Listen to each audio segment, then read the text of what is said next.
అండి welcome to Preethi channel. ఎలా ఉన్నారు? ఈరోజు నేను మన ఛానల్లో మంచి స్వీట్ రెసిపీ ఇంట్లో సింపుల్గా చేసుకోవచ్చు. స్వీట్ షాప్ జోలికి వెళ్లకుండా ఇంట్లో హెల్తీగా చేసుకోవచ్చు. గోధుమ పిండితోటి బెల్లంతోటి. మరి ఇంకెందుకు ఆలస్యం, వచ్చేయండి స్వీట్ నెలవంకలు ఎలా చేసుకోవాలో చూపిస్తాను. స్వీట్స్ అనంటే తినని పిల్లలు కూడా ఇష్టంగా తినేలా చేస్తుంది ఈ నెలవంక స్వీట్. ఎగ్జాంపుల్, మా అమ్మ ఎక్కువ హాట్ ఇష్టపడుతుంది, కానీ ఈ స్వీట్ చేశాక కావాలమ్మా కావాలమ్మా అని తింటుంది. అంత ఇష్టంగా తింటుంది. పిల్లలందరూ కూడా అట్లనే తింటారని మీకు కూడా రెసిపీ చూపిస్తున్నాను. మరి ఇంకెందుకు ఆలస్యం, వచ్చేయండి మరి జ్యూసీగా నెలవంక స్వీట్స్ ఎలా చేసుకోవాలో చూపిస్తాను.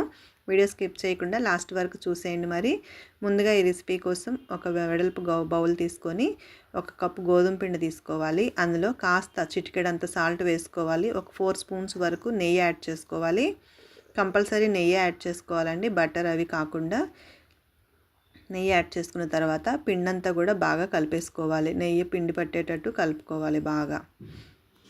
చూసారు కదా, నెయ్యి అంతా కూడా పిండి పీల్చుకున్నాక మొత్తం కలర్ కూడా చేంజ్ అవుతుంది. ఇలా పిసికామనుకోండి ముద్దగా కొంచెం ముద్ద పడుతుంది. అట్లా అయ్యే వరకు బాగా కలుపుకోవాలి. అప్పుడే నెయ్యి అంతా కూడా అబ్జర్వ్ అయినట్టు. చూడండి, పిండి అంతా కూడా అబ్జర్వ్ అయిన తర్వాత కొంచెం వాటర్ యాడ్ చేసుకుంటూ పిండితో కలిపేసుకోవాలి. పిండి అంతా కూడా చపాతీ పిండికి మళ్ళీ కలుపుకోవాలి, కానీ గట్టిగా లేకుండా కలుపుకోవాలి.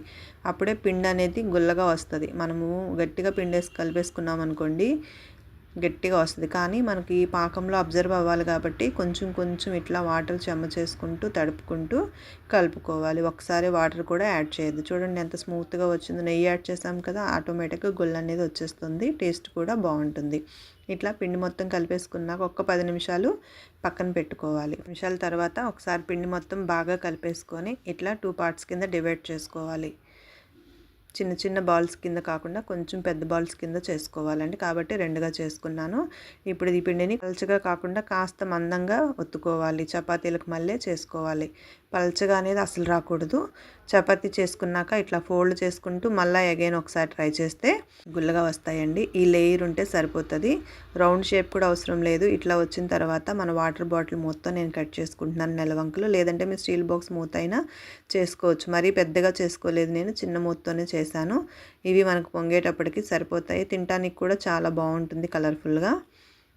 చూసారుగా, ఇట్లా చేసేసుకొని సైడ్స్ అంతా తీసుకొని మళ్ళీ రిమైనింగ్ పిండి అంతా కూడా సేమ్ ఇదే స్టైల్లో మరీ పలుచగా కాకుండా కొంచెం మందంగా లేయర్ థిక్నెస్ చేసుకొని కట్ చేసేసుకోవాలి. నెలవంకలన్నీ కూడా రెడీ అయిపోతాయి. చేయడం సింపుల్, తినటం కూడా చాలా టేస్టీగా ఉంటుంది కాబట్టి ఇంట్లో అందరికీ తప్పనిసరిగా నచ్చుతుందండి. ఇట్లా చేసేసుకొని ఎక్కడికక్కడ మనం నెలవంకలను రౌండ్గా కట్ చేసుకోవాలి. ఇట్లా క్యాప్తో సగం పెట్టి కట్ చేసుకున్నాం అనుకోండి, నెలవంకలు చక్కగా వస్తాయి. మొత్తం అన్నీ కూడా సేమ్ నేను వీడియోలో చూపిస్తున్న విధంగా నెలవంకలను చేసేసుకోవాలి. చూసారుగా, ఇది మనం మైదా పిండితో కాకుండా గోధుమ పిండితో చేసుకోవడం వల్ల చాలా హెల్తీ అండి. ఇలా అన్నీ కట్ చేసేసుకొని పక్కన పెట్టేసుకోవాలి ప్లేట్లో. చూడండి, 1 బై 1 అంటుకోకుండా ఇలా వేసుకున్నామంటే మనం ఆయిల్లో డీప్ ఫ్రై చేసుకోవడానికి ఈజీగా ఉంటుంది. ముందుగా నెలవంకలను చేసుకోవాలి. తర్వాత నెక్స్ట్ ఇంగ్రీడియంట్స్ రెడీ చేసుకుందాము. వచ్చేసేయండి. మరి వీడియో స్కిప్ చేయకుండా చూడండి. కొత్తగా చూస్తుంటే ప్లీజ్ సబ్స్క్రైబ్ మై ఛానల్. ఇప్పుడు కప్పు బెల్లం తీసుకొని, ఏ పిండి అయితే మనము కప్పు కొలత తీసుకున్నామో అంతే పిండి కొలత కప్పుతో బెల్లం తీసుకోవాలి. ఇంకా స్వీట్నెస్ అనేది ఇక్కడ బెల్లం ఎక్కువండి నాకు. అచ్చు బెల్లం అంటారు కదా, అది. కావాలంటే బూరుకొండ బెల్లమో ఏదో అంటారు, బూరుపల్లి బెల్లమో, అది. ఇక మీరు స్వీట్నెస్ తక్కువ ఉంటే బెల్లం ఇంకొంచెం ఎక్కువ యాడ్ చేసుకొని పావంతు వాటర్ వేసుకొని బెల్లం అంతా కూడా కలిపేసుకోవాలి. బెల్లం కరిగిన తర్వాత ఒక పొంగించి కట్ చేసుకోవాలి. ఇప్పుడు వేరే స్టవ్ మీద కడాయి ఆన్ చేసుకొని డీప్ ఫ్రైకి సరిపడా ఆయిల్ తీసుకొని, ఆయిల్ కాస్త వేడెక్కిన తర్వాత ఈ చేసిన నెలవంకలన్నీ కూడా 1 బై 1 డిప్ చేసుకోవాలి. ఒకసారి అన్నీ కలిపి వేసేయకుండా ఎన్ని వేగుతాయో అన్నీ ఫ్రీగా వేగేటట్టు వేసుకోవాలి. చూడండి, ఈ విధంగా దూరంగా వేసుకున్నామంటే దానికి లోపల గుల్లంతా కూడా ఫ్రై అవ్వాలి కదా పిండి. లేదంటే పచ్చిగా ఉంటుంది, పైన కలర్ వచ్చేస్తుంది. చిన్న మంట మీదే ఫ్రై చేసుకోవాలి. అప్పుడే లోపల వరకు డీప్గా ఫ్రై అవుతాయి. చూడండి, వేగిన తర్వాత అవే పైకి లేసిపోతాయి. ఇలా నెలవంకలన్నీ తేలుతున్నప్పుడు అటు ఇటుగా టర్న్ చేసుకొని కాస్త కలర్ చేంజ్ అయ్యే వరకు ఫ్రై చేసుకోవాలి. మరీ రోస్ట్ చేసుకోకుండా, అంటే సాఫ్ట్గా ఫ్రై చేసుకోవాలి. క్రిస్పీ అయిందనుకోండి మనం పాకంలో వేసినప్పుడు అబ్జర్వ్ చేసుకోవాలి కదా, అందుకోసం. ఇలా కలర్ చేంజ్ అంతా అయ్యింది కదా, ఇంకా మనం వీటిని తీసేసుకుందాము. చూడండి, ఈ విధంగా కలర్ చేంజ్ అయితే సరిపోతుంది. మొత్తం అన్నీ కూడా మీకు ఎక్కడన్నా పచ్చిగా ఉంది అంటే కనుక ఇంకొంచెం ఫ్రై చేసుకోండి. మొత్తం అన్నీ కూడా ఫ్రై అయిపోయినాయి. ఇప్పుడు తీసేసుకుందాము. ఇలా ఫ్రై చేసుకుంటే గుల్లగా వస్తుంది. మొత్తం అన్నీ కూడా ఈ నెలవంకలు పాకంలో అబ్జర్వ్ అవ్వాలి కదా. ఇప్పుడు ఇలా తీసేసుకొని పాకం పక్కన పెట్టుకున్నాం కదా, పాకంలోకి వేసుకుందాము. పాకం చల్లారకుండానే మనం ఇట్లా వేసుకుంటే పాకము పక్కన కట్టేసుకొని ఇవన్నీ కూడా ఫ్రై చేసుకుని దాంట్లో డైరెక్ట్గా వేసేసుకోవాలి.